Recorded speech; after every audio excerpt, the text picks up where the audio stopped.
Olympic पदक विजेती hockey team मायदेशात परतलेली आहे। दिल्ली विमानतळावर हॉकी टीमचं जल्लोषात स्वागत करण्यात आलं। तर ऑलिम्पिकमध्ये हॉकीत भारताला कांस्य पदक मिळालंय। तर ऑलिम्पिक पदक विजेती हॉकी टीम मायदेशामध्ये परतली। त्यानंतर दिल्ली विमानतळावर हॉकी टीमचं जल्लोषात स्वागत करण्यात आलं। ही दृश्यही आपण पाहतोय। हॉकी टीमचं भारतात आगमन झालं, त्यानंतर दिल्ली एअरपोर्टवर हॉकी टीमचं जल्लोषात स्वागत करण्यात आलं। ऑलिम्पिकमध्ये हॉकीत भारताला कांस्य पदक मिळालंय। हमारी कोशिश थी कि हम फाइनल तक जाएं और गोल्ड मेडल जीतें, बट अनफॉर्चुनेटली वो हमारा सपना पूरा नहीं हुआ। बट हम खाली हाथ वापस नहीं आए and back to back bronze medal जीतना ये भी हिस्ट्री है हॉकी के लिए और आई थिंक बहुत प्राउड है हम। किसको डेडिकेट करेंगे ये मेडल?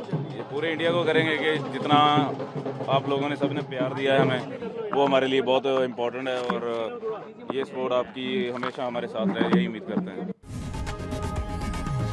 लोकशाही मराठी ऐका, पहा, जागरूक रहा।